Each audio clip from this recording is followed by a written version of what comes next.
O Senhor esteja convosco. Ele está no meio de nós. Proclamação da Boa Nova de Jesus Cristo segundo João. Glória a vós, Senhor. Depois de lavar os pés dos discípulos, Jesus lhes disse: em verdade vos digo, o servo não está acima do seu senhor, e o mensageiro não é maior do que aquele que o enviou. Se sabeis isso, e o puserdes em prática, sereis felizes. Eu não falo de todos vós, eu conheço aquele que escolhi, mas é preciso que se realize o que está na Escritura: aquele que come o meu pão levantou contra mim o calcanhar. Desde agora vos digo isto, antes de acontecer, a fim de que, quando acontecer, creiais que eu sou. Em verdade vos digo, quem recebe aquele que eu enviar, me recebe a mim. E quem me recebe, recebe aquele que me enviou. Palavra da salvação. Glória a vós, Senhor.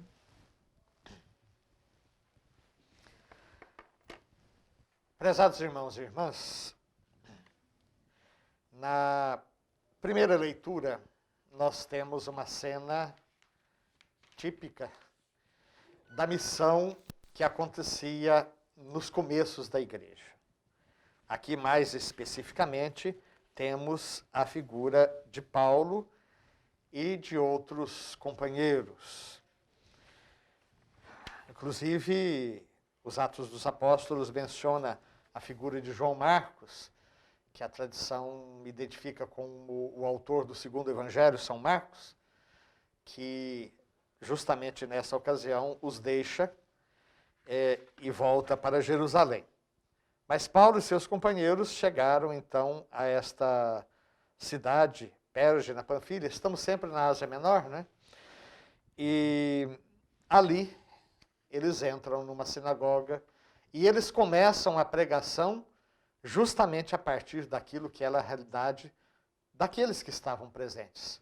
Eram todos judeus, estavam no dia de sábado na sinagoga para orar e para meditar sobre a palavra de Deus. E é justamente nesse contexto que Paulo vai anunciar Jesus. Aqui nós temos lições muito importantes, né? Quando Paulo vai começar a anunciar o evangelho, não só Paulo, os outros missionários, né, da igreja primitiva vão anunciar o evangelho em outros lugares, eles vão partir da realidade daquela localidade onde eles estão. Paulo, por exemplo, no Areópago de Atenas, que era o lugar na Grécia onde os intelectuais se reuniam para discutir as últimas novidades, Paulo vai fazer um discurso a partir da realidade ateniense. Então é muito importante, ao anunciarmos o Evangelho, tentarmos conhecer o melhor possível o público ao qual nós nos dirigimos. Isso se chama inculturação da fé. A partir daquela cultura, anunciar o Evangelho de tal maneira que aquela cultura seja transformada a partir de dentro. E é interessante como Paulo replica também um modelo muito caro aos judeus, que é baseado no seu credo histórico. Os judeus tinham, e têm até hoje, um credo histórico. Meu pai era um arameu errante, falando de Abraão, né? Mas Deus veio em seu encontro e ele então migrou, né?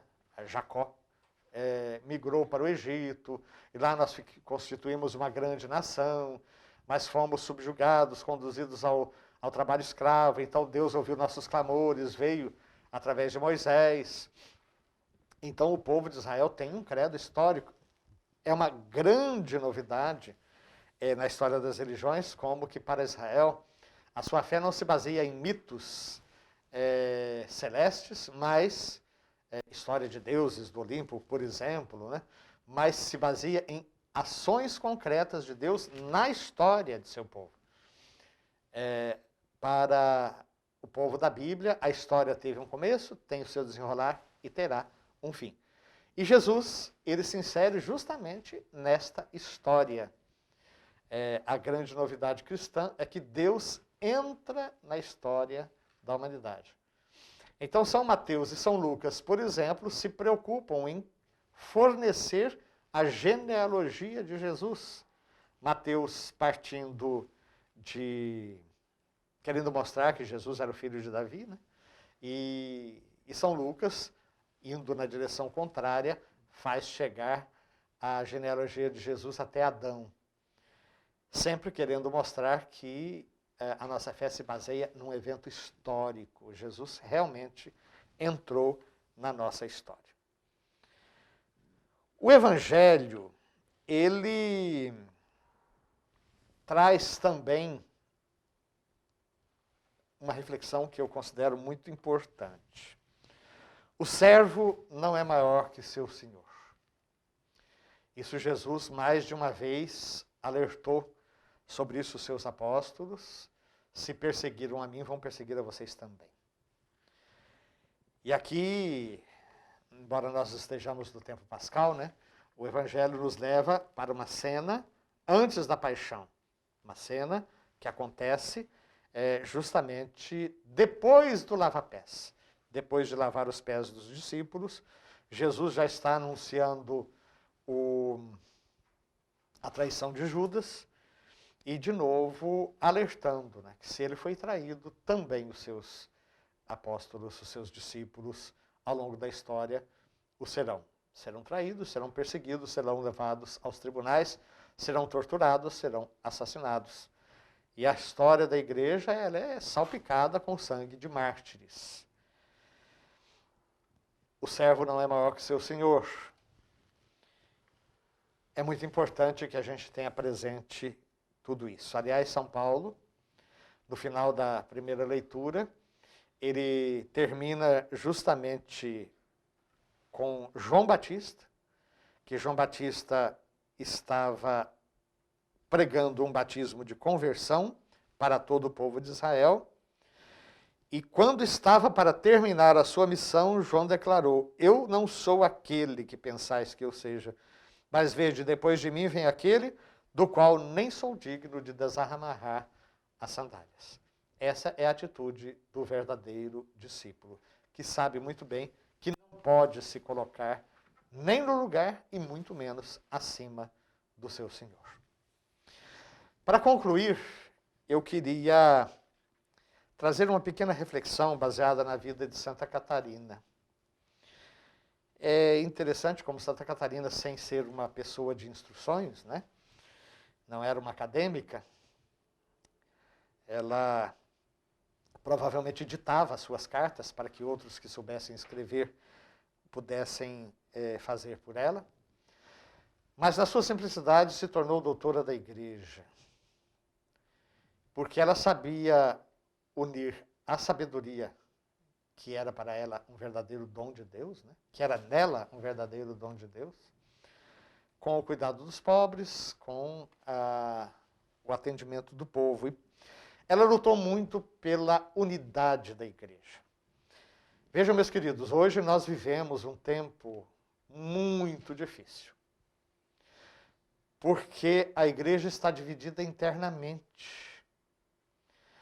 As nossas famílias estão divididas entre aqueles que são deste ou daquele partido, que são pró ou contra determinado candidato. E as pessoas brigam mesmo dentro de casa, sobretudo quando algum é militante nessa ação política. Mas essa divisão se constata também ao interno da igreja. Quantas pessoas hoje criticam o Papa Francisco? Dentro das nossas próprias comunidades. Existem aqueles que não aceitam o Papa, existem aqueles que não aceitam o Concílio Vaticano II. Ou seja, nós, infelizmente, vivemos tempos bastante complicados, porque esses mesmos católicos, os ditos tradicionalistas, os ditos progressistas, rótulos, né? Mas ficam se atacando, se acusando. E muitas vezes as pessoas até têm medo de manifestar a sua própria opinião, com medo de serem agredidas, com medo de serem linchadas pelas redes sociais. Santa Catarina não viveu tempos mais fáceis do que esses, não. Na realidade, ela viveu um tempo do chamado Grande Cisma do Ocidente, porque havia ali efetivamente, no começo, 2 papas, depois 3 papas, em lugares diferentes, cada um se arrogando o direito de ser o verdadeiro. Inclusive, tempos em que, devido a conflitos internos ali na Península Itálica, o Papa tinha migrado para Avignon, na França. Então, durante muito tempo, a igreja foi conduzida não a partir de Roma, mas a partir de Avignon. E Santa Catarina viveu justamente nesta época dificílima para a história da igreja. E ela foi instrumento, primeiro, para que o Papa voltasse de Avignon para Roma, e depois para que houvesse a unidade na igreja. Queremos pedir, então, que entre nós possam surgir outros tantos doutores e doutoras da igreja. Não precisamos chegar a essa condição técnica, né? Porque a expressão doutor da igreja é um título que o Papa confere a homens e mulheres que realmente foram, digamos, poços de sabedoria, né? E que, como luminares, lançaram luzes em tempos particularmente difíceis, ou mesmo que não sejam difíceis, tempos em que havia necessidade de aprofundamento na doutrina. Então, nós temos uma variedade muito grande, desde um Tomás de Aquino, grande doutor, Santo Agostinho e tantos dos padres da igreja dos primeiros 7 séculos, mas temos também o caso de Santa Teresa d'Ávila, o caso de Santa Teresinha do Menino Jesus, o caso de Santa Catarina de Sena. Vejam, mulheres de atividades tão diferentes, de personalidades tão diferentes, mas cada uma na sua própria realidade trouxeram grandes luzes para a vida da igreja. Santa Teresa com a reforma do Carmelo, Santa Teresinha sem sair do seu Carmelo e aos 24 anos de idade se torna padroeira das missões, né? E Santa Catarina, que na sua simplicidade se torna um baluarte, um marco, a quem os próprios papas consultavam para melhor conduzir o povo de Deus. Nós precisamos desses luminares, nós precisamos entre os leigos e também entre os religiosos e religiosas, de homens e mulheres que, marcados por uma profunda piedade, por um profundo amor na igreja, saibam gritar: basta, basta de divisões, basta de acusações ao interno da igreja, vamos todos unidos em torno do Papa Francisco e do próximo Papa, dos próximos, de tantos quantos Deus for colocando ao longo da história à frente da igreja, para reconduzir cada vez mais a igreja a uma unidade não só efetiva, mas também afetiva, em que de coração nós sejamos um só pastor, sejamos um só povo e sigamos o único pastor, que é o Cristo Senhor. Vamos então